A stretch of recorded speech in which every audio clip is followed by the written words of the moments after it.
मान लीजिए अगर कोई अचानक आपको मिले और कहे कि मैं आपका रिश्तेदार हूँ और मेरा आपके इलाके में बहुत रुतबा है और अब आपको मुझे शगुन देना पड़ेगा, और अगर शगुन नहीं दिया तो मुझसे बुरा कोई नहीं होगा। अगर ऐसा हो तो आपके दिल दिमाग पर क्या बीतेगी? सुनने में बड़ा अटपटा सा लग रहा होगा, लेकिन इससे भी ज़्यादा अटपटा काम दिल्ली सरकार करने जा रही है। जैसे दिल्ली में रहने वाले 45 से 50 लाख लोगों की ज़िंदगी पर सीधा असर पड़ने वाला है। दिल्ली की वो सभी अवैध कॉलोनियाँ जहाँ लोग छोटे छोटे आशियाने बनाकर रहते हैं, जहाँ प्रॉपर्टीज़ की कीमत 2 करोड़ 4 करोड़ 10 करोड़ नहीं बल्कि 10 लाख से 50 लाख में सिमट जाती है, उन सभी को अब प्रॉपर्टी बेचने के समय और ख़रीदने के समय हो सकता है रजिस्ट्री की तरह 5 से 7% टैक्स दिल्ली सरकार को देना पड़े। इसका मतलब ये निकलता है कि अगर 25 लाख की प्रॉपर्टी कोई गरीब अपनी पूरी ज़िंदगी की कमाई से ख़रीदना चाहे तो उसे पहले इंतज़ाम करना होगा उस रेवेन्यू का जो सरकार की जेब में जाएगा, क्योंकि जीपीए पर तो अब दिल्ली सरकार ने रोक लगा दी है। एक तरफ का सरकार का कहना है कि रेवेन्यू लॉस हो रहा है और उसे रोकने के लिए ऐसा किया जा रहा है। दूसरी तरफ सवाल ये है कि जो गरीब अवैध कॉलोनी में रहता है, जहाँ ना सड़कें हैं, ना साफ़ पानी है, ना स्ट्रीट लाइट है, ना सेफ्टी है, ना साफ़ सफाई है, ना सीवरेज, और तो और कन्वेंस भी प्रॉपर नहीं है, वहाँ रहने वाले 50 लाख लोअर मिडिल क्लास जनता से सरकार किस मुंह से अवैध कॉलोनियों में लगने वाला स्टैंप ड्यूटी की मांग कर सकती है? अवैध कॉलोनियों में जनता को ऐसी कौन सी विशेष सुविधा बीजेपी सरकार ने देनी शुरू कर दी है, जिसके बाद सरकार में इतना कॉन्फिडेंस आ गया है कि जीपीए पर रोक लगाकर अब टैक्स जुटाने की तैयारी गरीब आदमी से दिल्ली में की जा रही है? कहाँ सरकार का वादा था कि कच्ची कॉलोनियों को पक्का करेंगे, पीएम उदय योजना लाएंगे, लेकिन पीएम उदय योजना में भी लोगों ने आवेदन नहीं किया, क्योंकि एक 50 गज में रहने वाले शख्स को 1 लाख से 2 लाख रुपए देने पड़ रहे हैं। वहीं जो पीएम उदय योजना फेल हो गई तो दिल्ली सरकार अब नया हथकंडा अपनाने जा रही है। राजधानी दिल्ली की अनाधिकृत कॉलोनियों में रहने वाले लाखों लोगों के लिए प्रॉपर्टी खरीदना और बेचना अब पहले जैसा आसान नहीं रहा।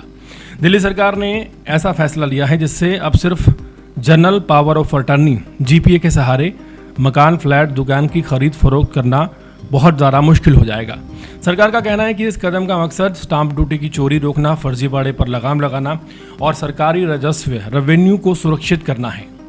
अब तक दिल्ली की कई अनाधिकृत कॉलोनियों में 10 लाख से लेकर 40-50 लाख तक की प्रॉपर्टी जीपीए के सहारे खरीदी और बेची जाती थी। 100 रुपये की स्टैंप ड्यूटी लगती थी।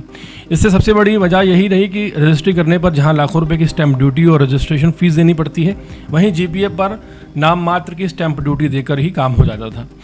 उदाहरण के तौर पर अगर 25 लाख रुपए का कोई फ्लैट खरीदता था तो उसकी रजिस्ट्री कराने पर करीब 2 से 2.5 लाख रुपए का खर्चा आता है, लेकिन जीपीए के ज़रिए यही सौदा करीब 50,000 रुपये के अंदर पूरा हो जाता है, जिससे खरीदने और बेचने और दोनों को टैक्स की कहते हैं कि बचत होती है।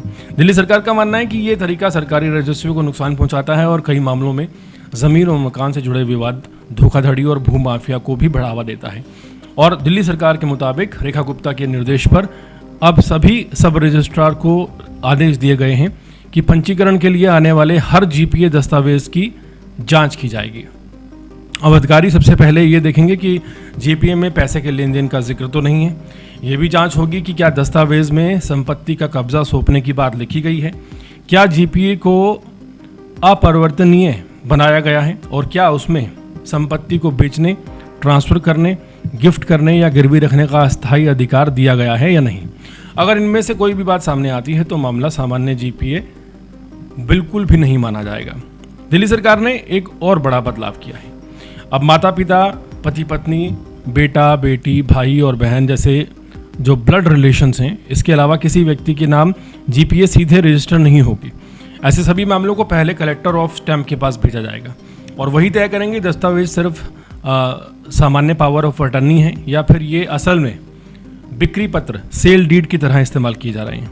अगर ऐसा पाया गया तो पूरी स्टैम्प ड्यूटी और रजिस्ट्रेशन शुल्क देना अनिवार्य होगा।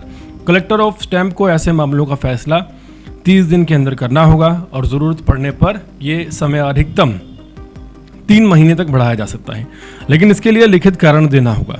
जब तक कलेक्टर का आदेश नहीं आएगा तब तक स्टैम्प ड्यूटी जमा नहीं होगी। अब तक ऐसी जीपीए का पंजीकरण नहीं किया जाएगा। दिल्ली के मुख्यमंत्री ने साफ कर दिया है कि अगर कोई सब रजिस्ट्रार इन नियमों की अनदेखी कर बिना कलेक्टरेट ऑफ स्टैम्प की मंजूरी के जीपीए रजिस्टर करता है तो उसके खिलाफ अनुशासनात्मक कार्रवाई भी होगी। यानी कि अब अवैध कॉलोनियों में प्रॉपर्टी को खरीदना और बेचना पहले के कंपैरिजन में बहुत ज़्यादा कानूनी प्रक्रिया वाला हो जाएगा और रजिस्ट्री और स्टैम्प ड्यूटी से बस निकलना आसान नहीं होगा। एक तरफ दिल्ली सरकार ने ये क्लियर कर दिया है, दूसरी तरफ ये स्पष्ट नहीं बताया है कि आखिर इन अवैध कॉलोनियों में स्टैम्प ड्यूटी लगेगी कितनी और कहाँ कहाँ कितने कितने पैसे देने होंगे। यहाँ पर जो सवाल उठा है वो सबसे बड़ा सवाल यही है कि अवैध कॉलोनियों को पक्का करने की अगर बात कही गई थी, इसका क्या मतलब था? क्या इसका यही मतलब था कि अब रेवेन्यू अवैध कॉलोनी वाले हर गरीब को देना पड़ेगा? क्या अब ना चाहते हुए भी जो 10 लाख, 12 लाख, 20 लाख का कोई प्लॉट या मकान खरीदता है उसे एक बड़ी प्रक्रिया से गुजरना पड़ेगा? और सबसे बड़ा सवाल इन बातों में ये निकलता है कि जिन अवैध कॉलोनियों में सरकार खुद मानती है कि बुनियादी सुविधाएं तक नहीं हैं, जहां कई अवैध कॉलोनियां ऐसी भी हैं जहां पानी, सड़क और बिजली तक की व्यवस्था नहीं है, स्ट्रीट लाइट तो बहुत दूर की बात है। ऐसे में ऐसी कॉलोनियों पर जो ये मांग की जा रही है सरकार की तरफ से, कितनी जायज़ है और क्या ये वाकई नाजायज़ है? और ये क्या तरीका है सरकार का जो कोई बदलाव ला सकता है, या फिर इससे सीधे सीधे गरीब आदमी पर एक बहुत बड़ा असर पड़ने वाला है? पूरे मामले को लेकर क्या राय रखते हैं, कमेंट सेक्शन में ज़रूर बताइएगा।